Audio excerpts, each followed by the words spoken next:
Uh-oh, looks like some unpredictable weather here. There's actually some open sunlight patches in the sky and all, but then the ground's all wet, so I still got the umbrella just in case. Just another wacky weather day as usual. I had this piece of news pop up on my feed today for some reason. Basically, it looked like it was one of the players, a hockey player, that just ran right into the referee, right in his back. Oh my goodness, that's brutal. I think it was one of the Flames match. And yeah, it resulted in a $10 million plus lawsuit. Holy cow. What happened? I think from what I gather, it's something about, I guess, the referee didn't call a penalty, so he got mad, so instead he rammed him. Ouch. Man, what's going on down there in Alberta there, guys? First drone seizure in Canada, and now this. Is there something going on that I'm not aware of? I've actually only visited Alberta once before, and that was just to see the West Edmonton Mall, since everyone always said it's so huge and everything like that. And I guess indeed it is really big. Though honestly, with that many stores, it makes me wonder how those businesses even stay in business with all that competition in the same mall. Because I would think in malls they usually have some kind of, I guess, exclusivity, like there can only be a certain amount of a certain type of business just to avoid the conflict. So it makes me wonder how it works there. Actually, having the drone makes me want to explore more places, honestly, just to find different videos and all that. And wow, this place looks completely different now too, huh?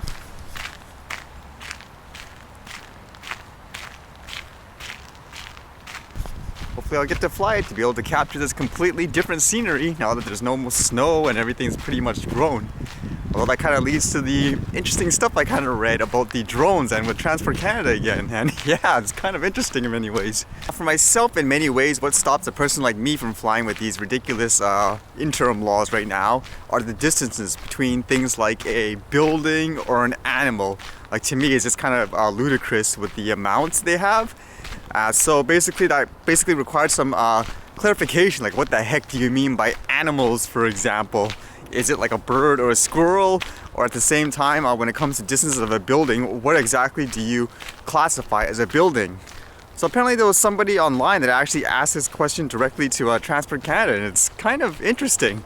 Because as you know, like if you read the rules in general, it's basically a 250 gram drone and above now. Basically, you have to abide by all these, crazy rules.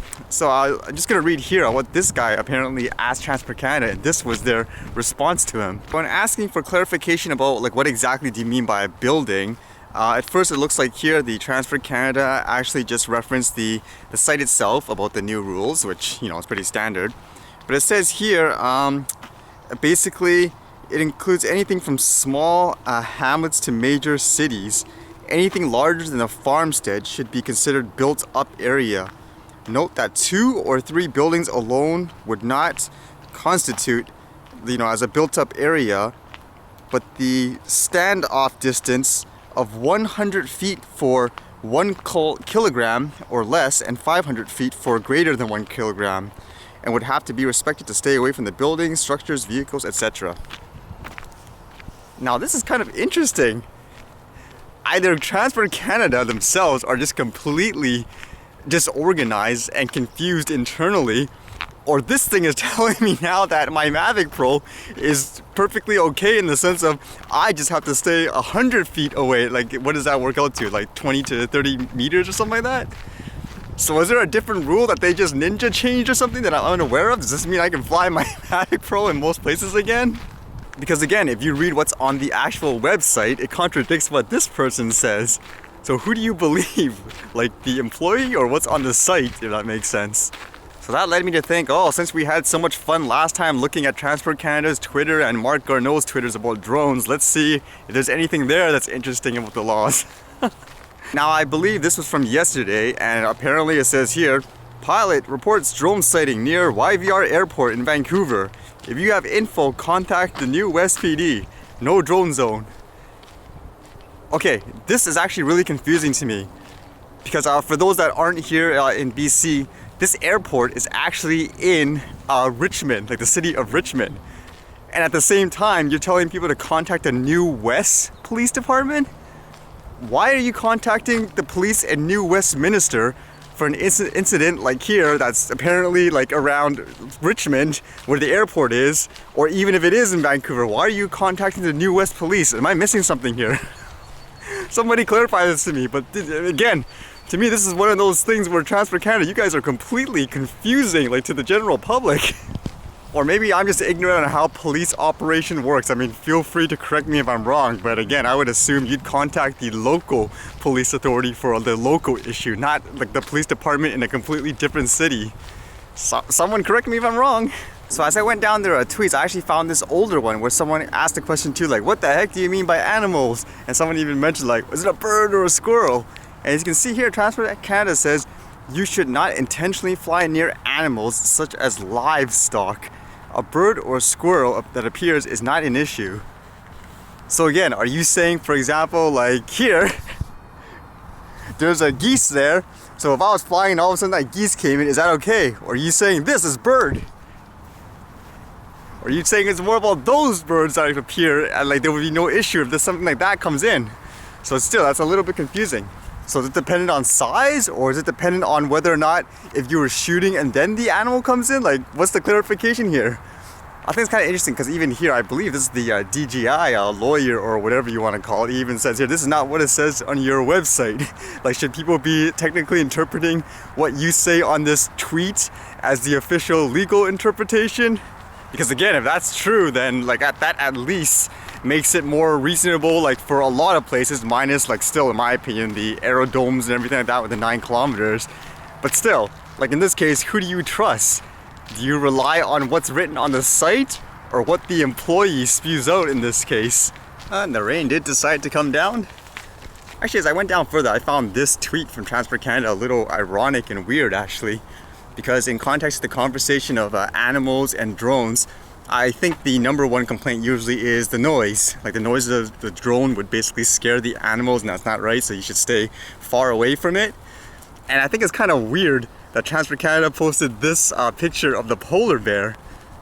Now it says it's from the NASP crew, so I'm assuming they're in an aircraft when they actually filmed this, like whatever, maybe it's a helicopter, I don't know. But I think they're doing like survey work. But I'm just thinking, how close are they actually to the polar bear here? And in relations, more specifically, how noisy would the aircraft be, like near the polar bear? I wonder, because if I was to be that extremely skeptical, like how most people are with drones and the noise around animals, isn't this fairly close in the sense of, in terms of the noise factor, this bear would hear it pretty loud? Or am I mistaken? Are those super duper telephoto cameras, for example, where this plane is like maybe 100 meters away or something like that? Although it makes me think too, because it looks like from the video that bear clearly sees the aircraft, so can't you argue you're scaring the bear, you better stay really far away, yet you still took this video and you posted it for the public to see, and basically people marveled over it. Like generally speaking, normally I wouldn't like care. I mean, I would be like, okay, yeah, it's a nice picture. But in context of fairness with drones, I think if you are in the kind of fence saying drones should be banned away from all animals, period, like with a crazy restriction because of the noise, then in my opinion, to be fair, you have to ban every other airline or aircraft that's even within that same range with an animal as well, just to be fair. Or is that going overboard?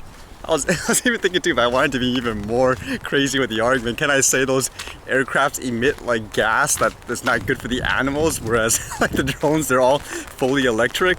Well, again, you know, the point again was just, if you want to ban one thing for one reason, then technically you should ban everything for a similar reason, just to get people to think about the conversation in general.